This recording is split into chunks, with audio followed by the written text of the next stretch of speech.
রাজনৈতিক দলগুলো কি অন্তর্বর্তী সরকারকে ব্যর্থ প্রমাণের চেষ্টা করছে? সম্প্রতি তথ্য মন্ত্রণালয়ের একটি বিজ্ঞপ্তির সূত্র ধরে এ বিষয়ে আলোচনা চলছে। অভিযোগ নিয়ে ক্ষোভ জানাচ্ছে রাজনৈতিক দলগুলো। নেতারা বলছেন, এমন অভিযোগ গণ অভ্যুত্থানের আকাঙ্ক্ষার পরিপন্থী। হাসান ওয়ালির রিপোর্ট।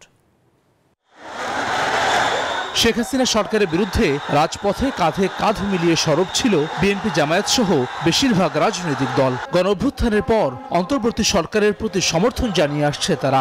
স্পষ্ট করেছে পতিত স্বৈরাচারকে ঠেকাতে ঐক্যবদ্ধ থাকার বার্তা। বক্তৃতা বিবৃতিতে দ্রুত নির্বাচনের পক্ষে সোচ্চারও রয়েছে দলগুলো। সম্প্রতি অন্তর্বর্তী সরকারের তথ্য উপদেষ্টা মোহাম্মদ নাহিদ ইসলামের সঙ্গে একটি বিদেশি প্রতিনিধি দলের বৈঠক হয়। আলোচনা হয় সংস্কার প্রক্রিয়া ও নির্বাচন ইস্যুতে।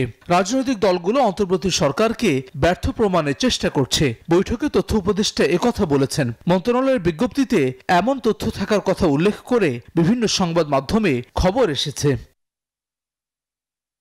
এমন অভিযোগ উঠায় ক্ষোভ জানাচ্ছে জুলাই অভ্যুত্থানের মিত্র রাজনৈতিক দলগুলো। যদি সরকারের বক্তব্য হয়ে থাকে তাহলে অগ্রহণযোগ্য। এটা একটা আমাদের রাজনৈতিক অঙ্গনে যে গণ অভ্যুত্থানের চেতনাকে ধারণ করে আমরা ঐক্যবদ্ধভাবে আগাচ্ছি, সেক্ষেত্রে একটা সংকট তৈরি করবে। এবং এই গণ অভ্যুত্থানের আমরা সবাই মিলেই সংগঠিত করেছি। আমাদের তো নানা ধরনের মত থাকবে, তা সেটাই তো অসুবিধা নাই। অধিকাংশ মত যেটা ঐক্যমত্য আছে সেই ভিত্তিতে কাজ করবে। রাজনৈতিক দলটা যাচ্ছে যে আপনি সংস্কার কাজটা করুন, ভোটটা করেন, এই বলাটা অন্যায় না, অযৌক্তিক না। কিন্তু আমি কেন জানি মনে হচ্ছে আমার কাছে অন্তর্বর্তী সরকার কিছুটা অসহিষ্ণুতা পরিচয় দিচ্ছে, কোনো ডেফিনিট প্রায়োরিটি নাই। বিএনপি বলছে মানুষের ভোটাধিকার ফেরাতেই নির্বাচনের দাবি। তথ্য উপদেষ্টা এমন কথা বলে থাকলে তা গণ অভ্যুত্থানের আকাঙ্ক্ষার পরিপন্থী।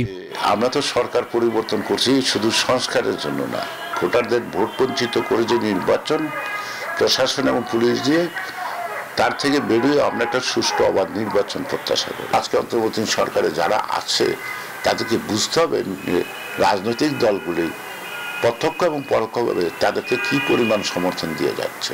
গণমাধ্যমের আরেকটি খবরে বলা হচ্ছে, তথ্য উপদেষ্টার যে বক্তব্য গণমাধ্যমে প্রকাশিত হয়েছে তা হয়েছে মন্ত্রণালয়ের জনসংযোগ কর্মকর্তার অসাবধানতা বশত ভুলের কারণে। ভুলবশত এই বক্তব্য দিয়ে সংবাদ বিজ্ঞপ্তি পাঠান মোহাম্মদ জসিম উদ্দিন, যিনি আর মন্ত্রণালয়ের জনসংযোগ কর্মকর্তার দায়িত্বে নেই। এদিকে আগের বার্তাটি নাকচ করে মন্ত্রণালয় থেকে নতুন কোনো বক্তব্য পাওয়া যায়নি। হাসান ওয়ালি, নিউজ 24, ঢাকা।